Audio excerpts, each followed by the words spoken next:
Alright, today we're working on a 73 CJ5. This is my favorite toy.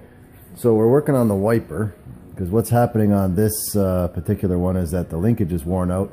The actual shaft inside here is worn out. So when the wipers get going and the wind catches it, the other wiper comes down below and is binding up the linkage and stopping everything.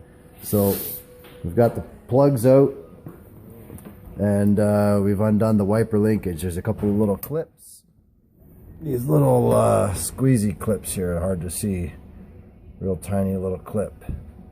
They just pop off with a pair of needle nose pliers, pull the pins out. This whole shaft just pulls backwards.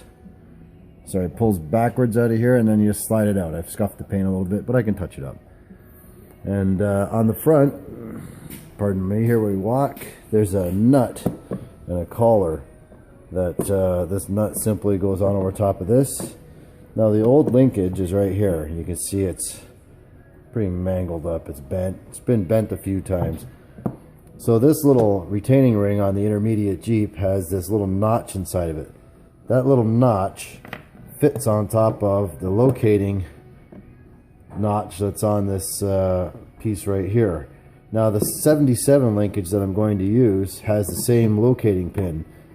But what I like about the 77 is it has these pieces here, these wings stick out, prevents it from over traveling, which is exactly what's happening in my 73.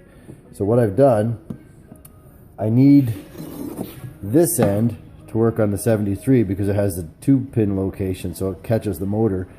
On the 77 it's a different linkage, so it's just one single hole, which none of it's going to line up. However, this portion is the same. I've done this once before. Simply just cut it off, get it to the length you want, put a little chunk of bolt in there and weld it up, keep it clean, tidy it up. So I've already cut off the good piece, this section here that I need, and I have the good end from the 77. Next step, take the measurements that I've taken, which in this case was 25 7/8. Line these things up. That's 25 7/8 from the center pin of this hole to the center pin of this hole. And we're just going to get this thing lined up and weld it up, see if it works. Alright, so carrying on, what I'm trying to accomplish here, real hard to see, is I'm using the tape measure. I'm picking up at the 2-inch mark here. I want to get center on that pin. So I'm holding it, a block of wood under my tape measure to keep it up off of things. And once again, hard to see, but I'm at about 27 7/8. This old Jeep has some pretty sloppy tolerances. I'm not worried about a fraction of an inch. What I did do is wrap a hose clamp around this to help hold this thing together, because what's happening is it's flopping around like crazy. So you can see the old shaft too short underneath the new shaft. So this is nicely positioned now. What this is going to allow me to do is scribe a line on here. And when I scribe this line, I have to be careful because I don't want to cut with my grinder against this. If I cut against this, then I'll shorten this whole shaft by whatever 1/16 of an inch that grinding zip wheel is. So I need to cut this, take it apart, and then cut on that side of this line. You have to be very careful of your measurements so you don't screw this up, because you don't have too many parts on these 40-year-old Jeeps. One more quick reference before you go ahead and cut. This is the old piece. Line it up. Make sure that it's roughly the same, because you don't want to go ahead and cut this piece. So that verifies my measurement that I'm going to be in the right spot. Okay, sorry for jumping around with this video so much, but here's the piece. Carefully clamped into the vise, made nice and straight. This is just a chunk of 5/16 bolt. Ground the zinc off it because I don't want the zinc, so I'm just going to center it in there. And next thing you'll see is there'll be welds on both sides and around the back side of the cut. Okay, so here we go again. This is the finished piece.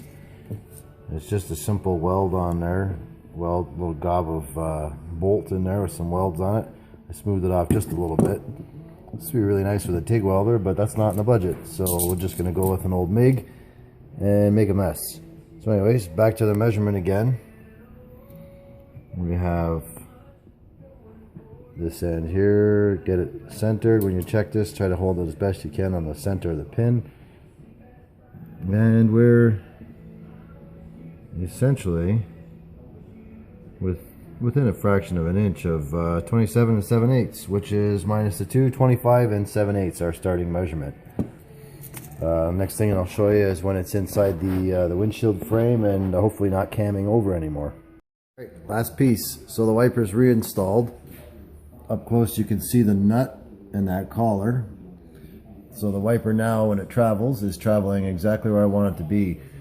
Previously this wiper arm, as I mentioned, was coming down. You can see some of the scratches where this wiper arm would get caught in the wind, and then the shaft at this side would just cam over and it would force the wiper down to the cowl. And of course that just stopped everything, and it was making a mess and wrecking things, bending the wiper arm.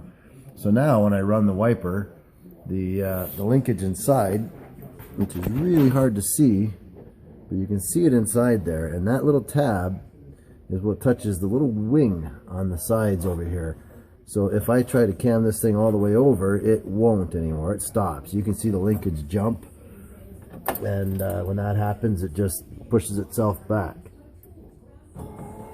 So the wiper normally travels in that range. It never really gets close to the wing except in the wind.